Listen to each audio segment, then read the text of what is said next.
Radio Listening Society, live from the Bryant-Lake Bowl. And now, Roma Wines bring you the mysterious old Radio Listening Society in a remarkable live podcast, well calculated to keep you in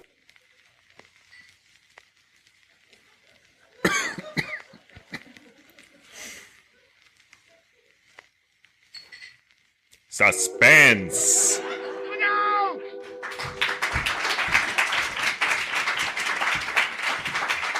Welcome to the Mysterious Old Radio Listening Society. This is a podcast dedicated to suspense, crime, and horror stories from the golden age of radio. I'm Eric. I'm Tim. And I'm Joshua. Oh, that's me. Sorry. Our special guest, I have to do two things. Our special guest tonight is actor, improviser, and executive director of Springboard for the Arts, Laura Zabel.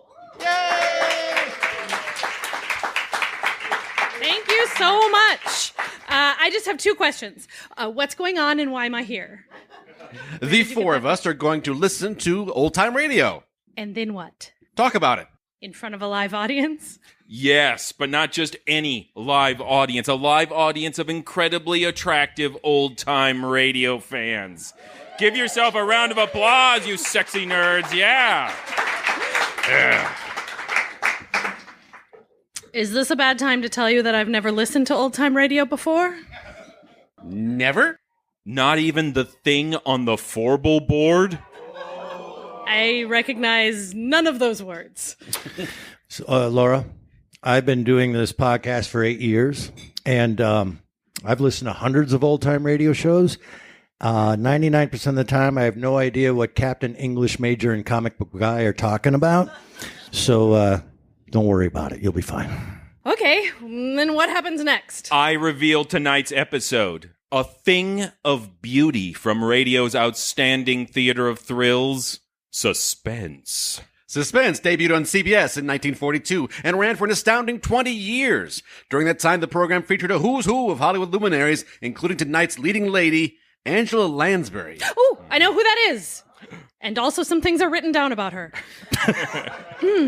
Born in 1925, Lansbury's career spanned 7 decades across film, stage, and television. Despite critically acclaimed appearances in iconic films such as Gaslight, The Picture of Dorian Gray, and The Manchurian Candidate, as well as her Tony Award-winning performance in the title role of Mame the Musical, Lansbury is best remembered today for her portrayal of Jessica Fletcher in the CBS television series Murder, She Wrote. The detective series ran from 1984 to 1996 and earned Lansbury the title of America's Miss Marple. Lansbury's radio appearances were few and far between. Her resume is limited to guest spots on programs like Command Performance, Family Theater, NBC University Theater, and Stars Over Hollywood. A Thing of Beauty was her only performance for Suspense. The script was written by an unlikely duo, Elizabeth Highstand and Robert L. Richards. The latter was a frequent contributor to Suspense and authored what many old-time radio enthusiasts consider one of the medium's finest horror stories, The House in Cypress Canyon. Richards adapted A Thing of Beauty from a story by Elizabeth Highstand, the maiden name of Elizabeth Heish, who, along with her husband, Glanville Taft Heish, I kid you not, wrote the distinctly unhorrific 1937 Christmas serial, The Cinnamon Bear.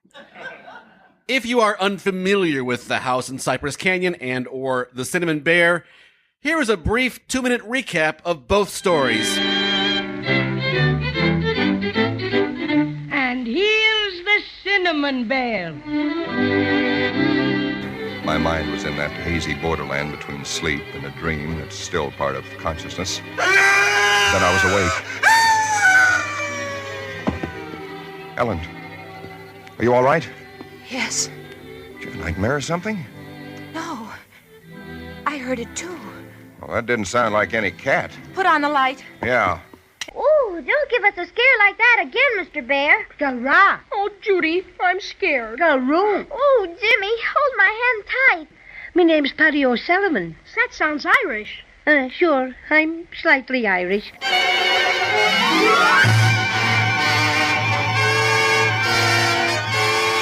But tell me, What are you two doing up here? Well, we lost the silver star that goes on top of the Christmas tree. Have you ever seen it, Cinnamon Bear?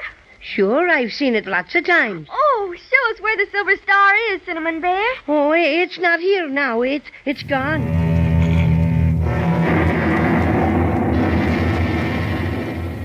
It is now Christmas Eve, or rather Christmas morning, for it's a little after midnight.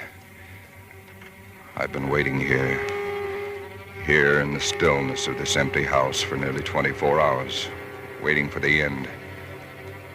Already once tonight I've heard that dreadful wailing cry somewhere in the hills. I'm the cinnamon bear with the shoe-button eyes, and I'm looking for someone to take by surprise. Police reported what was apparently a case of murder and suicide in Cypress Canyon sometime in the early hours of the morning. Oh, that was wonderful, Cinnamon Bear. Gala! I'm very confused right now. Yeah, now you know what it's like to be me in this. So without further ado, let's hear what happens when these two radio scribes blend their voices to create A Thing of Beauty. From Suspense, first broadcast May 29th, 1947. It's late at night, and a chill has set in. You're alone, and the only light you see is coming from an antique radio. Listen to the sound coming from the speaker. Listen to the music. And listen to the voices. Yes, Roma wines taste better, because only Roma selects from the world's greatest wine reserves for your pleasure. And now, Roma Wines, R-O-M-A, Roma Wines present Suspense. Tonight, Roma Wines bring you Miss Angela Lansbury in A Thing of Beauty, a suspense play produced, edited, and directed for Roma Wines by William Spears. Suspense, radio's outstanding theater of thrills, is presented for your enjoyment by Roma Wines. That's R-O-M-A, Roma Wines. Those better-tasting California wines enjoyed by more Americans than any other wine. For friendly entertaining, for delightful dining. Yes, right now a glassful would be very pleasant, as Roma Wines bring you Angela Lansbury in a remarkable tale of suspense.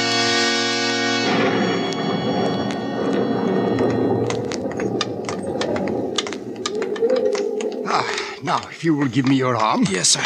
Thank you. I think we shall just miss the storm if we hurry. Rather somber place, isn't it? Oh, it gives her seclusion, and that's all she's ever asked for since she came here. That and what little spiritual comfort I've been able to give her. How long ago was that, sir? That she came here, I mean. Oh, 9 years ago in May. But it was long before that she left the stage. Well, she was in an institution for nearly 10 years, a mental disorder, though it's not her mind was ever sick, or I'm mistaken. They do say she's a bit on the eccentric side, though. Oh, well, you'll be her spiritual advisor yourself soon enough, when I've retired. And I want you to meet her without prejudice. One day I'll tell you what I know, which goodness knows is little enough, and what I have reason to believe, which is somewhat more. Well, it seems we'll just about escape a drenching. She lives completely alone? The one servant, that is all. Oh, Father Bentham. Ah, Suzette, this is my new curate, the Reverend Mr. Sedley. We're here to see Miss Tremaine. Well, does she know you are not alone? Oh, my good Suzette, I haven't any idea. But you might let us in out of the rain if you don't mind, while you so inform her. But if... Very well. Come in. Thank you. If you will wait in the study, I will ask if Mademoiselle is able to see. What in the world's got into that woman? She knows Miss Tremaine's been seeing me every fortnight at the same time for 9 years. There's a picture here. Is it of her? Probably. My word, she was a beauty. Your father could have told you. Yes, she was a legend of 2 continents. Must have been a very tragic thing to make a woman like that shut herself away. Is it true, sir, that she sees no one but you? No one. As far as I know, she has never set foot outside this house in all the time she's been here. nor has she ever had a single visitor beside myself. But why? Mademoiselle will see you now, Father, in her parlor, across the hall. Thank you, Suzette.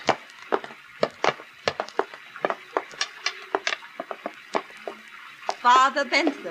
Hello, my dear. Come in, come in. Thank you. I do hope you don't mind my receiving you in the dark, but I have a mortal dread of lights during a storm. Not at all, my dear. You'll find 2 quite comfortable chairs just there by the window, I think. Oh, thank you. Madeline, this is my new curate, Mr. Sedley. Oh, yes, Mr. Sedley. It's a great pleasure to meet the famous beauty, even in the dark. Yes, I suppose you've heard of my beauty, Mr. Sedley. You know, as you came in, I was looking at this little gold mirror. Engraved on the back of the words, "A thing of beauty is a joy forever." Ah, Keats. Yes, Oscar gave it to me. Oh? He said it was a magic mirror. When you are very old, Madeline, he said, you will only have to look in it to see yourself as you are now, young and radiant and a joy forever. And I've believed ever since then that Oscar was really something of a magician. Because, you know, it's true. Was that Oscar Wilde, Miss Tremaine? Yes. Dear Oscar, dear dead days. I suppose you've already heard all the wild tales of my lurid past, Mr. Sedley? Oh, no, Miss Tremaine, I assure you I don't believe that Father Bentham has ever caught me in a reminiscing mood, have you, Father? But since you will one day be vicar here, Mr. Sedley, perhaps it would be better if you heard the truth from me. Miss Tremaine, don't think the truth is wild enough. It all began, I suppose, when John Gaylord gave me my first speaking part. That was so far too long ago to tell. My hair was a little darker. My voice was not quite as rich as it is now. A trifle more silvery, perhaps. John and Nell Garrett were the leads, and my part, well, it was one of those obscure little parts that no one pays any attention to until some obscure little actress comes along and makes the start of a career with it. It was then that I first experienced what will always be to me in all the range of human feelings, the supreme exaltation when you hear the full frenzied applause of an audience for you alone.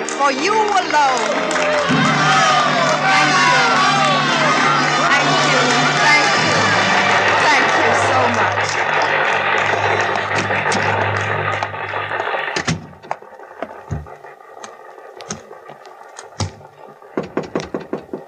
Yes? Madeline, may I see you? Oh, come in, John. You are marvelous, simply marvelous. Oh, thank you, John. And such a little fool. A fool? I've told you to play the part down, but it's getting worse and worse tonight. She's absolutely furious. She's going to make trouble for you, Madeline. Trouble? What kind of trouble? Oh, you don't know Nellie Garrett. But I know my audience, don't I? Oh, Madeline, you're so young and foolish and so beautiful. Why, thank you, John. So terribly beautiful. Oh, John, you're leading up to it again, aren't you? Oh, Madeline, this play isn't going to last forever. Even you can't keep it alive much longer. Why don't we make plans together now? We could have our own company. As the great John Gaylord and Mrs. Gaylord? No, of course not. Why, in a couple of years, you'd be as famous in your own right as Nell Garrett herself. Perhaps I don't want to wait a couple of years. Besides, John, I don't love you. Do you love anyone? No. But when I marry, it'll be an up-and-coming young member of Parliament like you. You're in for it now, Madeline. Please, my dear, you So there you are, my fine miss. Now, go easy, Miss Garrett. She's meant no harm. No harm indeed. She has merely ruined my entire last act curtain for 29 consecutive performances. Hoisting her skirts clear above the ankle, opening the stalls like a music hall Gretchen. Well, it's only because it's that kind of a part, Oh, my is dear. it indeed now? Well, as long as I play the leads in this company, I will not have my best speech in the whole play utterly ruined by rowdy applause for the gutter antics of a half-baked ingenue. No, really, you're making a fool of yourself. And while we're on the subject, Mr. Gaylord, there are a few points I should like to discuss with you. When you help Miss Tremaine down from the swing in the second act, there's no need for you to keep your arm around her during the entire remainder of the scene. I'll admit that she appears ready to swoon at any moment. But one peep show performance is quite enough for an evening in Drury Lane. Well, really, Miss Garrett, if you can no longer hold either your audiences or your lovers... Why, you cheat! No. Nell, you should... I'll kill you for that, Nell Garrett. If I die for it, I'll kill you.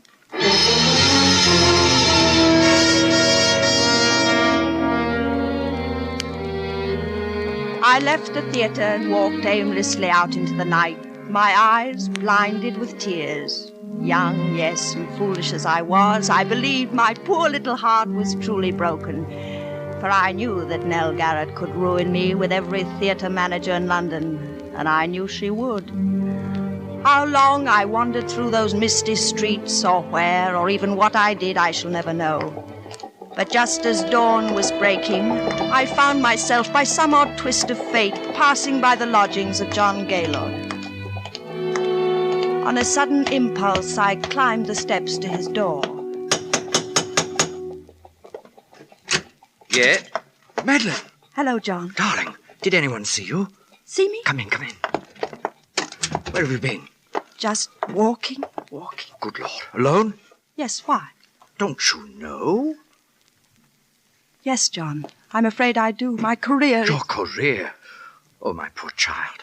John, what is it? Don't you know that Nell Garrett's been found dead with a knife in her back? Dead? Murdered. Oh, John. The police have been looking all over London for you. I've been expecting them here every moment. For me? Of course for you.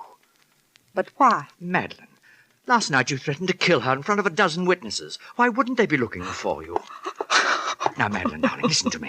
Where did you go? What did you do? Didn't anyone see you? Didn't you talk to anyone? No, You've got to tell them something. But what can I tell them? Because if you don't tell them, they'll... John, Yes, they'll hang you, Madeline. No. Please, Madeline, you've got to think. Try to remember something. I'm so alone. If only I had a friend. You have got a friend, Madeline. I'm your friend, believe me. Someone who loved me enough to at least say they were with me. Yes, who is it? Inspector Trellis, Scotland Yard. In there, quickly, the bedroom. John! Don't worry, I'll tell him something. Hurry. Yes, coming. I'm sorry to rouse you at this early hour, sir. It's quite all right. Come in. You are Mr. John Gaylord? Yes. Of the Queen's Players Company, Drury Lane? Yes. Can you tell me, Mr. Gaylord, anything of the whereabouts of Miss Madeline Tremaine? Madeline Tremaine? Yes. Why, Did you call me, darling? Oh, excuse me. Who is this lady, Mr. Gaylord? Well, who are you? I'm from the police, madam. Police? There's been a murder. Miss Nell Garrett of the Queen's Company was found stabbed in her home last night. Nell Garrett? Yes. Do you know her? Why, of course. This is I'm afraid, madam, that I shall have to ask you for your name. I'm Madeline Tremaine. I'm sorry that you find me in somewhat disarray. Miss Tremaine, I'm afraid I shall also have to ask you to account for your whereabouts after you left the theatre last night. Very well. Mr. Gaylord can account for my whereabouts. Well, Mr. Gaylord? Why, You see, Inspector, it's rather a delicate matter, because since I left the theatre last night, I've been here. Is that true, Mr. Gaylord? Yes, quite true, Inspector. I see. Is that satisfactory, Inspector? Yes. Well, I don't think I need trouble you any further, for the moment. Well, I quite understand your position, Inspector. It's a terrible, terrible thing. Yes. Well, good day to you. Good day, sir. Oh, Madeline. Oh, Madeline. You shouldn't have done it. They'll have the scandal all over every newspaper in the city. Well, a scandal is better than a hanging, isn't it? There must have been some other way. Now they'll tear you to shreds. They won't have you in anything better than a music hall for the rest of your life. John, there won't be any scandal. If what? John, it wasn't just my tiff with Nell Garrett that made me go wandering through the fog last night. I was thinking about something much more serious. What do you mean? I was thinking about what you said. What I had said? John, perhaps I don't really love you yet, but there's no one else. And you're the kindest, finest man I've ever known. Madeline. And now perhaps you saved my life. Madeline, I love you more than anything else in this world, but I wouldn't have you marry me for gratitude. I wouldn't marry any man for gratitude. Madeline, if I were to tell you that I wasn't here last night either, that I couldn't explain my whereabouts... Oh, I see. Would you still marry me? Yes, John, I will marry you.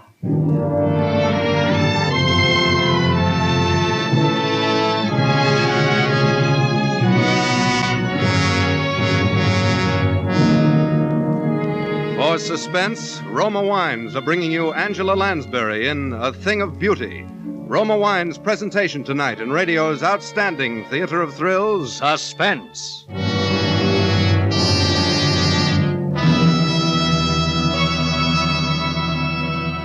Between the acts of Suspense, this is Truman Bradley for Roma Wines. Whether you serve wine infrequently or often, enjoy the better taste of Roma Wines. Yes, Roma Wines give you more pleasure with every sip, are better 3 ways, in fuller bouquet, richer body, and better taste. To bring you better tasting wine, Roma begins with California's choicest grapes. Then, with ancient skill and wine-making resources unmatched in America, Roma master vintners guide this grape treasure, unhurriedly, to tempting taste perfection. These choice wines are then placed with mellow Roma wines of years before, and from these reserves, the world's greatest reserves of fine wines, Roma later selects for your pleasure. This holiday weekend, enjoy rich Roma California port or Tokay, serve after dinner, or in a tall glass with ice and soda as a refreshing warm weather cooler. Served any way, Roma tastes better. That's why more Americans enjoy Roma than any other wine. That's R-O-M-A, Roma, your best buy in good taste. And now Roma Wines bring back to our Hollywood soundstage Miss Angela Lansbury, who as Madeline Tremaine resumes the recital of her brilliant and stormy career. It is a tale told to 2 clergymen in a darkened room, a tale well calculated to keep them and you in suspense.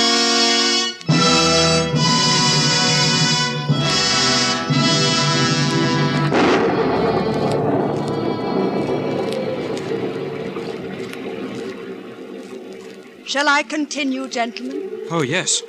Please do, Miss Tremaine. It's most absorbing. Indeed it is. Really? I hope you don't mind the lights turned off.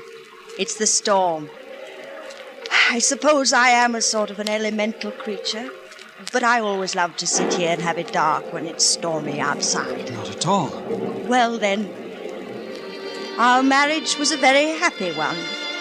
Perhaps not entirely in the high tradition of grand passion, but a thoroughly comfortable, civilized relationship, until something happened which is so often a tragic feature of wedded life between 2 stage personalities.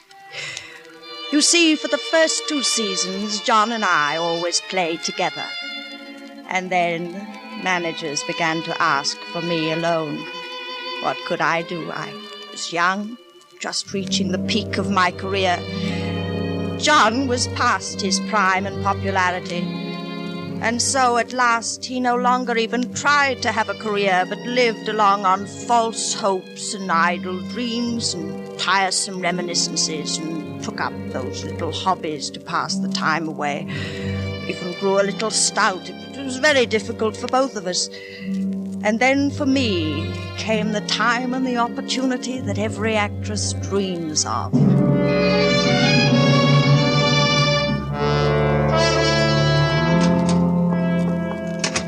Oh, Mademoiselle. Hello, Suzette. I've got the most wonderful news. The most wonderful, wonderful news. That you, Madeline? I'll tell you about it later. Oui, Mademoiselle. Yes, John? Come on in here a moment. I want to show you something. Where are you? In here in the den. Oh, good heavens. Now what? I thought I'd keep it a secret until I had my first exhibit. I couldn't wait. I've taken up etching. Etching? Yes. Look, here. What's that? You. What? It's only the copper plate, of course. You see, the whole principle of etching... Madeline, look out. What's the matter? You almost knocked over that vat of nitric acid. Oh, 1 drop of that on your beautiful white skin would burn a hole right through you. Well, must you have that sort of thing around, darling? Of course, that's the whole thing. You see, the sketch simply scrapes the wax off the copper plate. Then you drop it in the acid, and... Well, that's very interesting, I must say. Yes. Well, tell me, what happened in town? Anything? Anything. Everything. Got some plans, eh? Anyone ask for me? Oh, yes, everyone asked for you, John, and I told them you were well.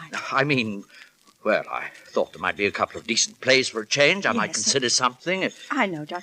John, how are you on Romeo? Romeo? Yes, John. You see, Maxwell has finally asked me to do a Shakespeare repertory. And high time, by the way, and I'm starting in Romeo and Juliet, and I need... Madeline, why didn't you tell me Romeo? We'll be a sensation. Yes, and it's just the thing I need. I know, John. Oh, I can do it all right. Take off a little weight, brush up on the lines. I've done it before, you know. But, John, Oh, Madeline. Oh, you're the dearest wife and the best friend a man ever had. You know, lately I've actually wondered sometimes if you might not think I was... Oh, my darling. Yes, but now, John, don't count too heavily on this. I'm not quite sure yet how things are going to work out. Work out? No. How else can they work out but perfectly? Well, very well. I'd like to begin reading here at home first thing tomorrow evening.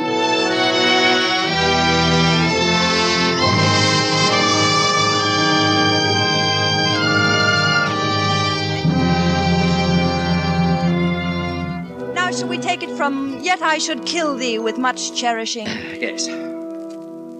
Yet I should kill thee with much cherishing.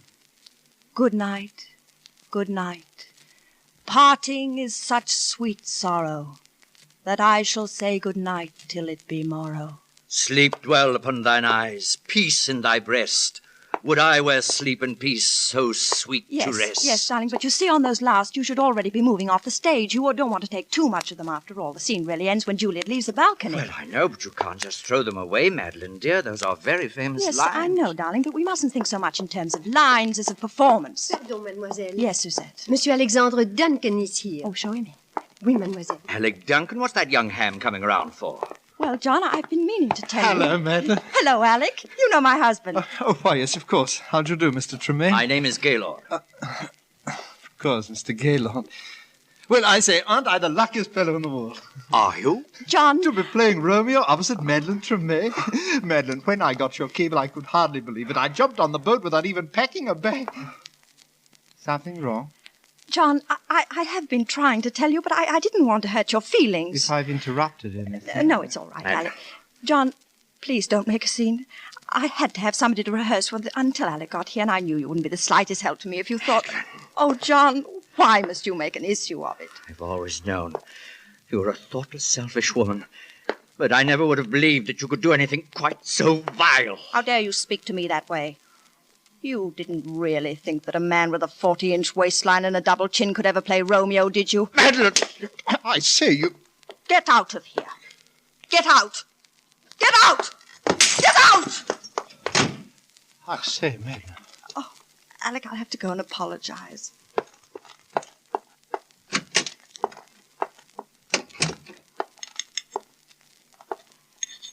John, I want to talk to you. John? Yes? Madeline, be careful of that acid. Acid? Oh, John, I'm terribly sorry for what I said. It was beastly of me, It's and I... quite all right, Madeline.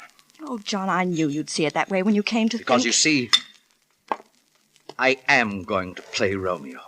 Oh, John, must we go through it all over again? Madeline, I've forgiven and forgotten a lot of things since we've been married. I've pushed you out in front. I've given you the spotlight. I've watched your regard for me become somewhat less than for your servant, somewhat more than for your dog. John, now look here. But this, if only for my self-respect, I will not allow. To dangle before my eyes the thing that I wanted most in all this world, except your beauty, that I gave it up for. The thing I've been wanting so much I didn't dare admit it myself. And then to have you snatch it from me. No, Madeline, no, no, no. Waistlines and double chins can be concealed, but a mean spirit never. This one thing you can do for me, and you will. John, really, you're being a fool. You see, I've always known that you married me to save your career and to keep my mouth shut. But there's one thing you haven't known. Where I was the night Nell Garrett was murdered. Where were you? I was at Nell Garrett's home. Well, that explains quite a number of things, doesn't it, John? Madeline, where did you get that gun? I always thought that someday I might need one. Madeline! Don't come near me, John. Very well, John, I warned you. You monster! You no. beautiful, terrible monster!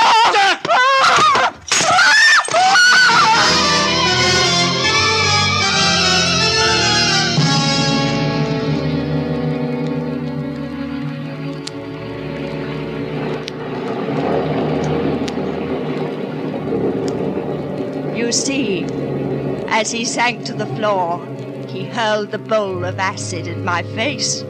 It was a frightful thing. Of course, it was self-defense. I was never even brought to trial, particularly when I told it was he who had killed poor Nell Garrett. Oh, but I suffered a complete nervous collapse. And I suppose I've never really recovered. And yet Providence always seems kind enough to leave something to be thankful for, even in the worst of tragedies. Because not a single drop of acid ever touched me.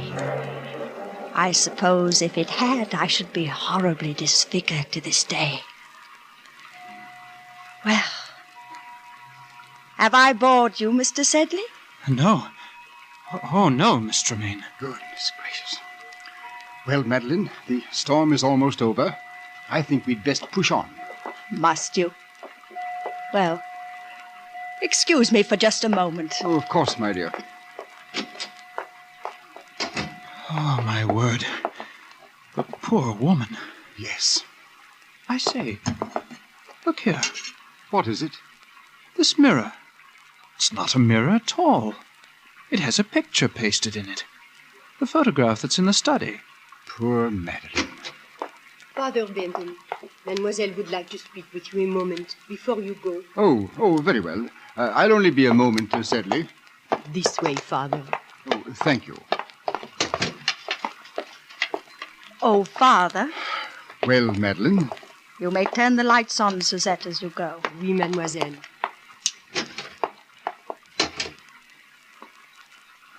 So that is your young curate, Father Bentham? Yes. Do you like him? He seems like a dear boy, But what, Madeline? I'm afraid I can't see him again. Madeline, why? Well, I don't want to hurt his feelings, but it would not be the same. You have been my only true friend in all these years. And when you are gone, I would rather be alone again than... I'm sorry, sir, but Mrs. Stokes is outside. Her little girl is dying, and when she heard you were here, she... Go away! Madeline! Go away! Come, sir. Go away! Oh, good Lord. Poor Madeline. It was too much for her. Yes. She killed them both, of course. The woman and her husband. Somehow I think I always must have known it. All these years she's lived a lie. Yes, but that's not the lie that's hurt her. It was the acid. Acid? Didn't you see her face, sir? You forget, my boy, that I am blind. She has no face.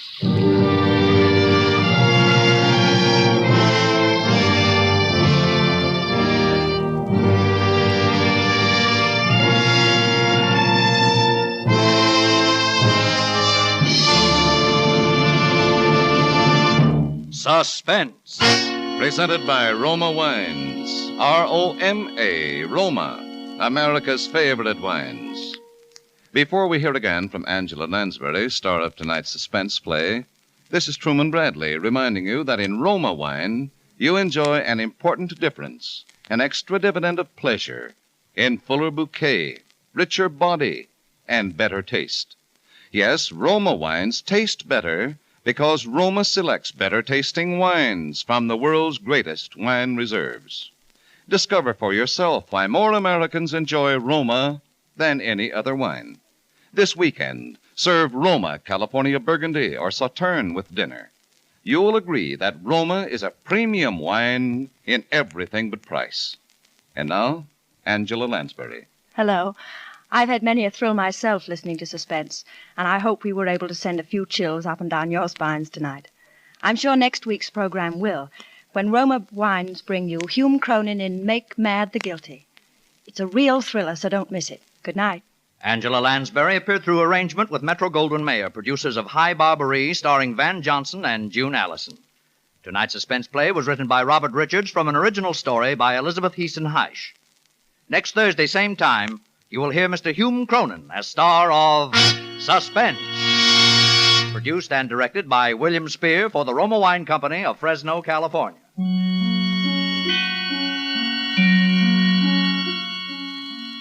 In the coming weeks, Suspense will present such stars as June Havoc, Vincent Price, Marcia Hunt, and others. Make it a point to listen each Thursday to Suspense, radio's outstanding theater of thrills.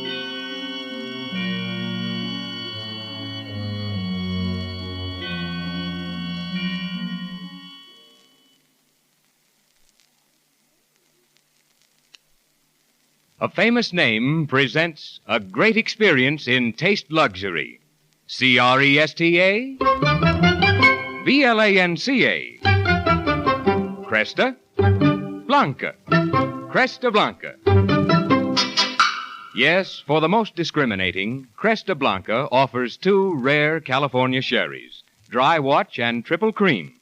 Compare Cresta Blanca Dry Watch and Triple Cream with the world's finest sherries, regardless of price. You'll find Cresta Blanca Dry Watch and Triple Cream unequaled in America, unsurpassed anywhere. Shenley's Cresta Blanca Wine Company, Livermore, California. Listen to Suspense next week, same time, same station. This is CBS, the Columbia Broadcasting System.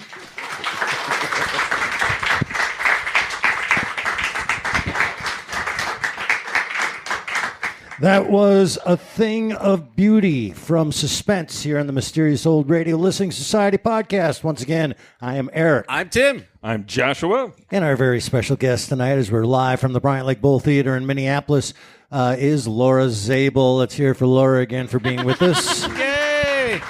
A fine... Oh, the supreme exultation of furious applause. A fine actor, playwright, and executive director of Springboard for the Arts. There, I got your whole resume out. Oh, thank you. Hey, you know what we learned from this? Again, actors are terrible people. They're just terrible people. How many old-time radio shows are there where the focus is on the theater, and it's never, the actors are fine. It's somebody else. No, it's always the actors are just horrifying bad people. It's so true.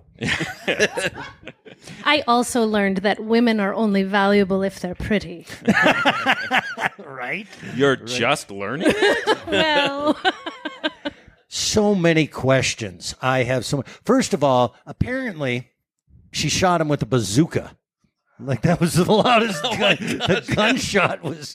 I also carry a cannon in my purse in case I ever need to flank the Russians. Right? And then the other part of it that was like the idea that he had to remind him that, well, you know, I'm blind. Right. Keep forgetting that. That's why you the tie.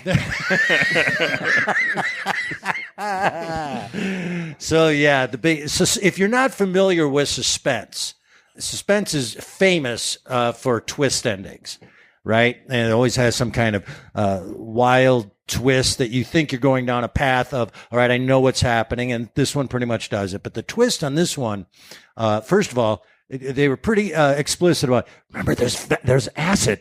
Yeah, it is. Chekhov's acid, yes. Yep. Chekhov's acid, yeah. They lead you down that path.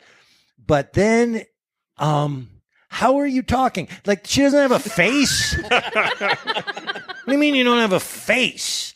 Like, that was weird. They might have tried in rehearsal. See, you couldn't even do that, though. I can't, yeah. If you don't have a face, there's nothing. Like, no face. You can't breathe. It might have been just no face but lips. That would work.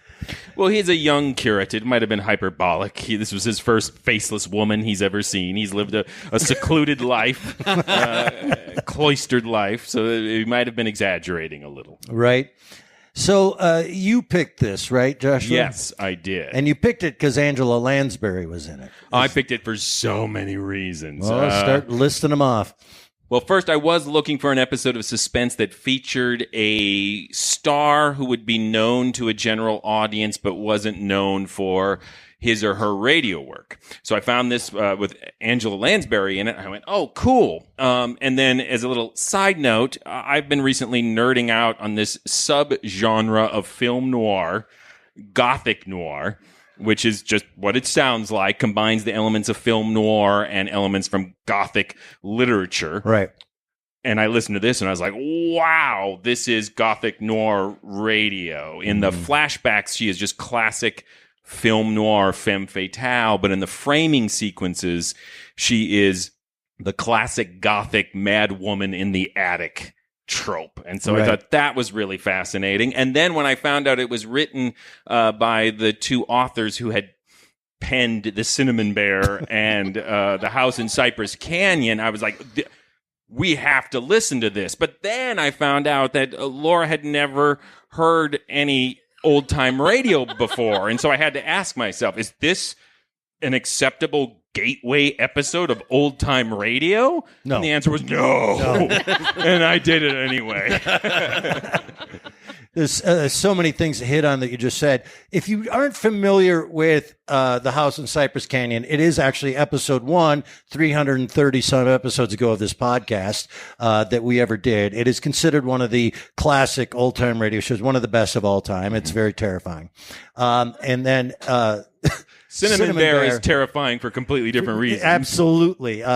We didn't really get into it, but could you please explain the epicness of Cinnamon Bear and what it means, especially to Oregon, apparently? Well, Cinnamon Bear was a 26-part Christmas serial from 1937. It had a tie-in with local department stores, so they had people in terrifying Cinnamon Bear costumes. And for some reason, it really took hold in Portland. And it still, to this day, is an important holiday feature in Portland, Oregon. There's apparently a Cinnamon Bear boat tour you can do in Oregon, which is weird, a Christmas boat tour. But anyway. See where all the sunken cinnamon bears are? So I lived in Portland when I was a child, and so I listened to Cinnamon Bear, and it was a big deal to me. It's what warped my imagination to a certain extent, in that I thought, well, old-time radio is just this thing that exists that everyone knows about because it's on the radio, and I go to the department store with my family, and there's Cinnamon Bear from the radio. I did not know what year it was when I was young. It's very confused. Yeah, so the mashup that you edited together of House in Cypress Canyon and Cinnamon Bear makes both of those much more palatable and much more interesting shows.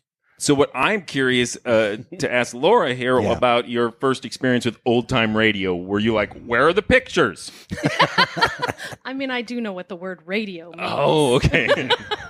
So, yes, I hadn't listened, but there's a lot of, I grew up reading a lot of mysteries, and there's a lot of sort of similar beats to the story, but with more of that voice that I guess I didn't provide in my head when I was reading. Right. Or the sound effects of cannons going off. Right. And acid being flung. flung. A lot of walking around. Yes. A lot of stairs. Yeah, the opening with the pastor and the young curate going up the stairs, like, how many people are in this party? That's a lot of footsteps happening. Right. Well, I think if you are a diligent listener and you're not in a bowling alley, some of that noise is his cane. They put his cane in there to foreshadow that reveal. And you clue. Yeah, you definitely hear it when he walks at the end into the other room to talk to just Madeline alone. Which makes it even stranger that his friend didn't notice. Right, he was you're blind. I thought you were lame. Yeah. Or just doing some soft shoe. Yeah. Right. I listened to this, unlike last time we did the live show, and I didn't listen to it before we came, and I was ridiculed for that. Yep. I decided, I should come prepared. So I listened to this many times, but I did not catch the cane part of the stairs. So again, I don't know what's going on. I had no idea. Tries to trick you, I think, fairly effectively a number of times because, I mean, even her sitting in the dark, you raise an eyebrow like, okay, what's going on here? But it's also 1947. It's unclear when this is supposed to take place. So I immediately thought of the Blitz and like blackout protocol, when she's hearing thunder and she says she just feels comforted to turn off the lights. I clearly overthought it. Yeah. That's what you do best, though. Thank you. So, and then when she just tells you at the end, oh, the acid didn't hit my face at all. And I was like, I'm totally wrong about this. That's when I had my reverse Princess Bride. Like, no, you're getting the story wrong. She's horribly disfigured. Like, I think you're taking the story a little too seriously. We'll stop now. Oh, I'm just imagining Tim yelling at Peter Falk. Yes. I always do. I thought maybe she was just sitting in the dark because now she's old and no one should look at her. Right? You know, Well, because she used to be beautiful and now she's not. There is a little bit of abuse equity as far as a man with a double chin and a 40-inch waistline. Yeah, that's rough. Being... How many times have you played Romeo, Tim? I played Balthazar. It's his cousin. It's my first play I was ever in. Yes. That being said, if I were casting Romeo and a person with a 40-inch waistline, double chin came up, I'd probably say, "Are you all we have?" You'd say, "So you found out what I'm paying." But I do think there is something a little more complex going on here, more than just your garden variety old-time radio sexism and body shaming, in that there are a lot of riffs here clearly on the picture of Dorian Gray. Which is the other thing I found fascinating, because when this was originally written, it might have been why they cast Angela Lansbury. The original script was broadcast with another actor in 1944, and then in between that time and this broadcast, Angela Lansbury had starred in a picture of Dorian Gray, which might have been why they thought of her, and we get this sort of bizarro Dorian Gray who... instead of having the picture that gets old, she has the young picture pasted in there, and she gets grotesque. And even the... husband has done his own Faustian deal where he has traded his morality, not for his own youth and good looks, but for hers to possess them. Plus, she's the red kryptonite. Sorry, it was a Bizarro reference. Oh, yeah. I'll leave those to comic book guys. I'm so sorry. Actually, the mystery in here that I had me hooked even more than like what happened to her, why she's in the dark, and did the acid really burn her, was the question of who killed that actress. And between the husband and wife, they both know. He said, like, I wasn't home, so I essentially, like, I know I killed her, and now you know that I'm admitted to it, or you killed her, and now you know I know. But the listeners, we don't get to know. What? Dude, say that again. Okay. So over. They're going to get married, right? And, no, I'm out. When two people love each other very much, and And one of them has raises murdered- her skirt above her ankle. And one of them has killed someone. Right. I pretty much figured from his reaction when she showed up at his house that he had killed her. No? Was anybody else just... I was thought that at a the end they surprise? said she killed her. Yeah. Yes. I listened But to I it was 3 also times. I confused. still No, she don't know what's going on. She killed him. Or she killed her, excuse me, and him. She was killing everybody. Yeah. I remember that now. I think that's what makes it such a fun story, in that they are all reprehensible characters, right? Like, Right. so it's hard to feel bad for him on the receiving end of the abuse from her, because he has just ignored the fact that she has brutally murdered this other actor just to hopefully ride her coattails to a role in Romeo and Juliet. And in theory, saw her do it. And had that over her all this time, and it wasn't until he took up etching that it all came to a head. What if he had taken up something else? This story could have ended up very Right. differently if he was just like bedazzling stuff. My face! Did you see her face? All those sequins. It's grotesque. But it also sort of implied, like, okay, you know that I killed someone, but we're still going to get married, but I'm going to carry a gun from now on in case it ever comes up again. And so in that scenario, in the dressing room, she said, I could really kill you. And then she was like, and now I'm going to. Yep. I love the way Lansbury delivers that line. It is just so cold and exact and quiet. And that's why you believe her. In addition to the other sort of theatrical shaming that goes on, the disdain for music halls, apparently. Right. What was the term? The music halls were the improv of the 40s. That sort of gutter trash of ankles showing on stage. Oh yeah, it was pretty harsh. Yeah, Nell. I thought that performance was great. That was clearly an actor who's like, I have this one speech, and I am gonna wring everything out of it. I have been there. Right. Speaking of actors, though, one of the things I thought was interesting about this story and might possibly, open some wounds live on stage. Yay! Was this idea of these uneven artistic marriages where people are feeling jealous internally. Why did you slow burn toward me? No. Uneven artistic marriages. But I think hurtful. it's really, really difficult for a man not to marry a woman more talented than him, in my experience. It's very difficult. Oh, God. I tried. Failed. Truth is harsh. What about you, Laura? Where do you and Levi stand? Who's more talented? I do feel like that trope in this story, but in all stories of like competition between spouses is something that I don't actually witness in real life very much, but is so entrenched, this idea that like... Do you want to? No.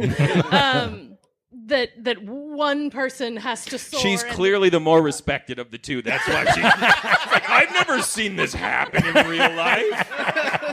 What? Unheard of. I never did get to play Romeo. That part's weird for both of them. They Did you play Romeo? Be playing Romeo or Juliet. Yes. It depends how young she was when they got married and how much time has passed. Was she 6? Characters are 15. Right. Because it's young teens. That's a weird production of Romeo and Juliet.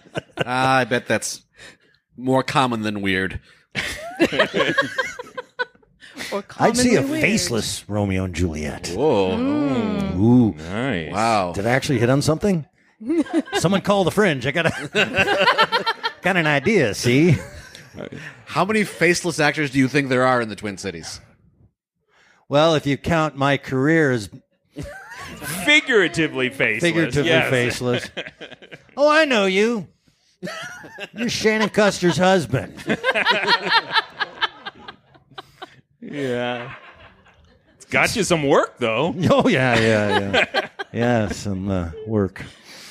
I will awkwardly change the subject for Eric and say, did you notice there were some great subtle sound cues in this very over-the-top story? There's a great moment when she's proposing to him, just as an alibi, where we have these bells tolling in the distance to sort of suggest the wedding bells, which I thought was a nice moment. As I already mentioned, the very subtle use of the cane is layered in there.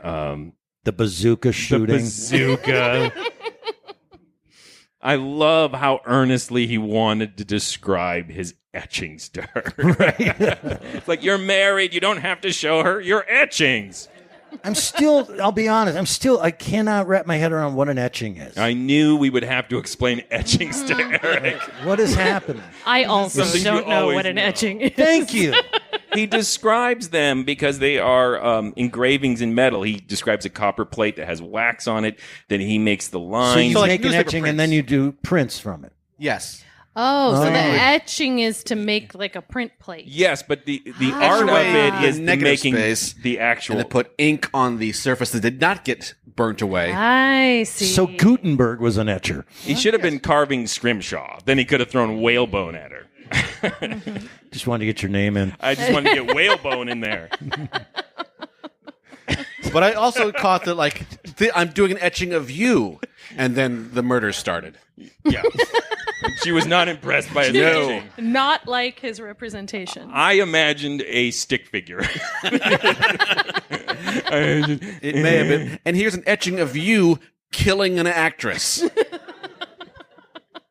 Right, so he's making etchings to what? Put up pamphlets? What is he, Johnny Tremaine? What's going on?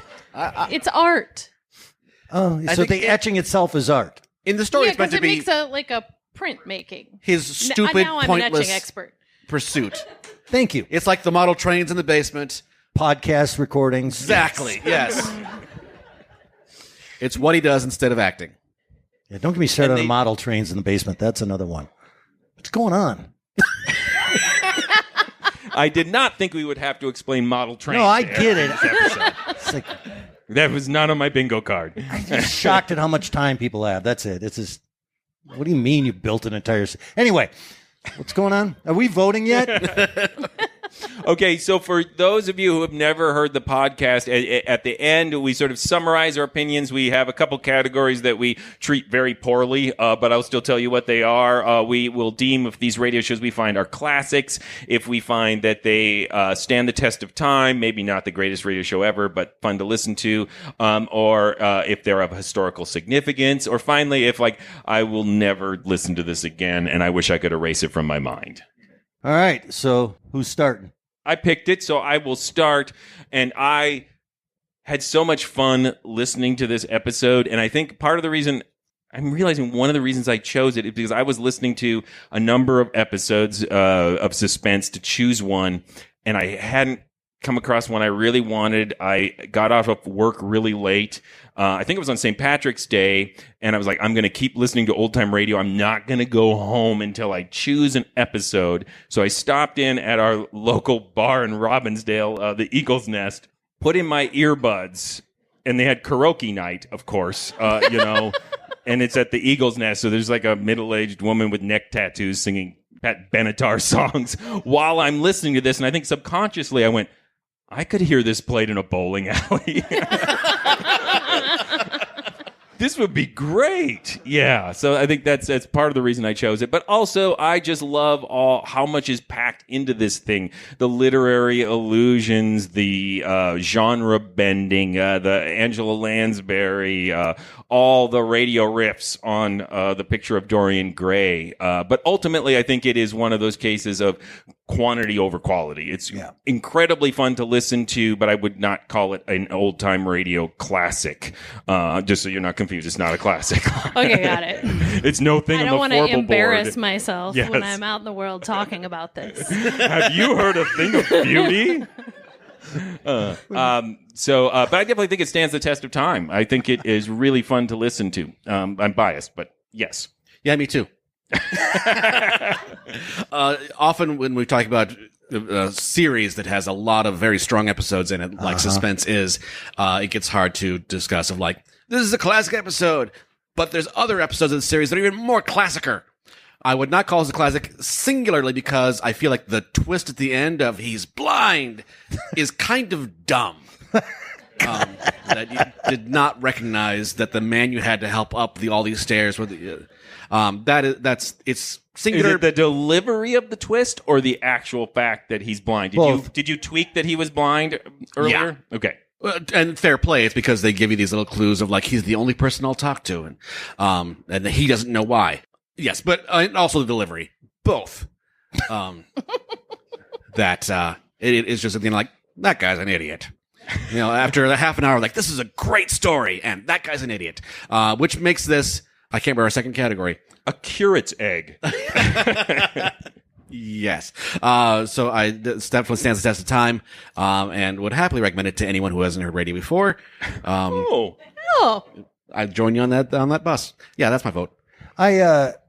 What you said about Suspense. First of all, this is up against Suspense.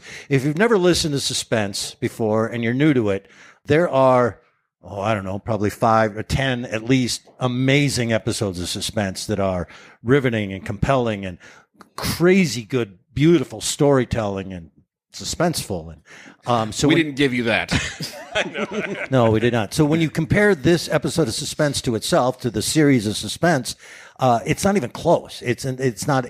It's not very good for Suspense. I will take it a step further. I didn't really like it at all for just it was fine, I guess. It was clunky, a little clunky and a little foreshadowed. I mean, don't forget the acid, it wasn't, I didn't find anything really that compelling about it, from performance to writing to twist. So But the literary illusions, Eric. Oh, I don't even know what you're talking about. I had no literary illusions. I didn't even know you had a cane. So, what am I? I don't know what's going on. Oh, I do want to put on there that... Who killed who now? Angela Lansbury. I wish she was in a whole bunch more radio because she was awesome. Sure. Yeah. Really good. Mrs. Potts murdered someone. What do you think, Laura? It was one of the best episodes I've ever heard.